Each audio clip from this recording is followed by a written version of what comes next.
ओम नमो नारायणाय। जय माँ लक्ष्मी नमो नमः। पाप मोचनी एकादशी का व्रत हर साल चैत्र माह के कृष्ण पक्ष की एकादशी तिथि को रखा जाता है। इसे चैत्र कृष्ण एकादशी व्रत के भी नाम से जाना जाता है।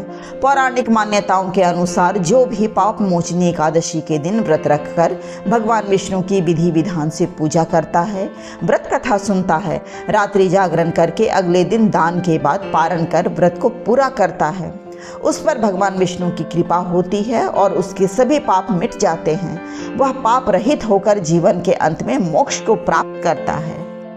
इस दिन का उपवास भक्त शांतिपूर्ण जीवन जीने और अपनी पिछली गलतियों की क्षमा के लिए करते हैं। पाप मोचनी दो शब्दों से मिलकर बना है, पाप और मोचनी। इसका अर्थ है पाप समाप्त करने वाला। एकादशी का व्रत भगवान विष्णु की पूजा के लिए और अपने सभी पापों से मुक्ति पाने के लिए बहुत ही उत्तम माना जाता है। आज के इस वीडियो में आप जानेंगे कब है पाप मोचनी एकादशी की सही तिथि, पूजन की शुभ मुहूर्त, पारण की शुभ मुहूर्त, महत्व इत्यादि के बारे में। इससे पहले आप अगर मेरे इस YouTube चैनल त्रिदेव शक्ति में पहली बार आए हैं तो इसे अवश्य ही सब्सक्राइब कर लें और बेल बटन भी प्रेस कर लें ताकि मेरे आने वाले सभी वीडियोस की नोटिफिकेशन आपको वक्त पर मिलती रहे। हिंदू धर्म में पाप मोचनी एकादशी का व्रत करना बहुत ही शुभ माना जाता है।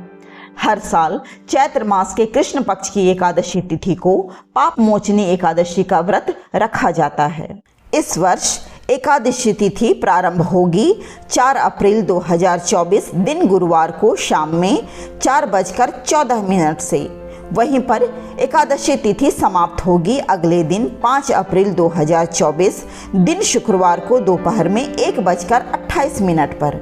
ऐसे में उदया तिथि के अनुसार पाप मोचनी एकादशी का व्रत 5 अप्रैल 2024 दिन शुक्रवार को रखा जाएगा।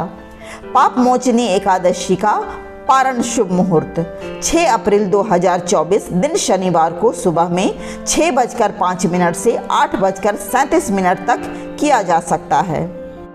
पाप मोचनी एकादशी का महत्व।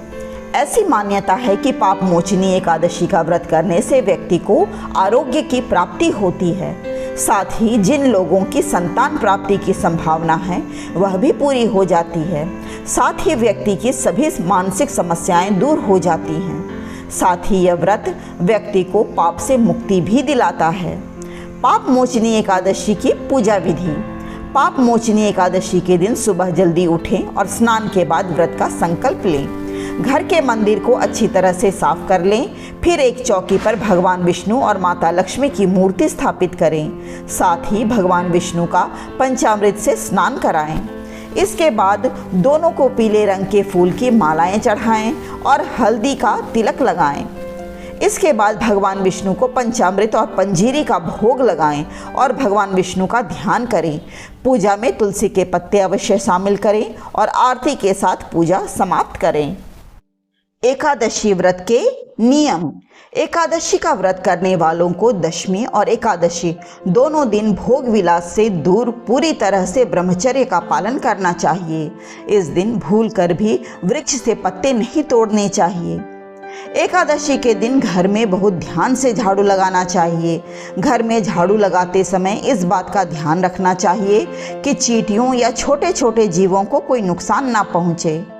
एकादशी का व्रत करने वाले व्यक्ति को रात्रि का जागरण करना चाहिए। इस दिन ओम नमो भगवते वासुदेवाय इस द्वादश मंत्र का जाप करते रहना चाहिए। भगवान विष्णु का स्मरण कर उनकी प्रार्थना करते रहना चाहिए। एकादशी के दिन प्रातः लकड़ी का दातुन ना करें। नींबू, जामुन या आम के पत्ते लेकर चबा लें और अंगुली से कंठ साफ कर लें। वृक्ष से पत्ता तोड़ना भी वर्जित है, अतः स्वयं गिरा हुआ पत्ता लेकर सेवन करें। यदि यह संभव ना हो तो पानी से 12 बार कुल्ला कर लें। फिर स्नान आदि कर मंदिर में जाकर गीता पाठ करें या पुरोहित जी से गीता पाठ का श्रवण करें। फिर प्रभु के सामने इस प्रकार प्रण करना चाहिए कि आज मैं चोर, पाखंडी और दुराचारी मनुष्यों से बात नहीं करूंगा और ना ही किसी का दिल दुखाऊंगा। रात्रि को जागरण कर कीर्तन करूंगा। भगवान विष्णु का स्मरण कर प्रार्थना करें और कहें कि हे त्रिलोकीनाथ, मेरी लाज आपके हाथ में है, अतः मुझे इस प्रण को पूरा करने की शक्ति प्रदान करना। यदि भूलवश किसी निंदक से बात कर भी लो तो भगवान सूर्य नारायण के दर्शन कर धूप दीप से श्री हरि की पूजा कर क्षमा मांग लेना चाहिए। इस दिन बाल नहीं कटवाना चाहिए, न ही अधिक बोलना चाहिए। अधिक बोलने से मुख से न बोलने वाले शब्द भी निकल जाते हैं। इस दिन यथाशक्ति दान करना चाहिए, किंतु स्वयं किसी का दिया हुआ अन्न आदि कदापि ग्रहण न करें। दशमी के साथ मिली हुई एकादशी व्रत मानी जाती है। वैष्णवों को योग्य द्वादशी मिली हुई एकादशी का व्रत करना चाहिए। त्रयोदशी आने से पूर्व व्रत का पारण कर लें। एकादशी के दिन व्रतधारी व्यक्ति को गाजर, शलगम, गोभी, पालक इत्यादि का सेवन नहीं करना चाहिए। केला, आम, अंगूर, बादाम, पिस्ता इत्यादि अमृत फलों का सेवन करें। प्रत्येक वस्तु प्रभु को भोग लगाकर तथा तुलसी दल छोड़कर ग्रहण करना चाहिए। द्वादशी के दिन ब्राह्मणों को मिष्टान्न दक्षिणा देना चाहिए। क्रोध नहीं करते हुए मधुर वचन बोलना चाहिए। इस व्रत को करने वाला दिव्य फल प्राप्त करता है और उसके जीवन के सारे कष्ट समाप्त हो जाते हैं।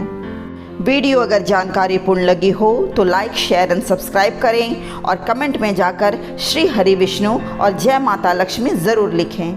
नमस्कार।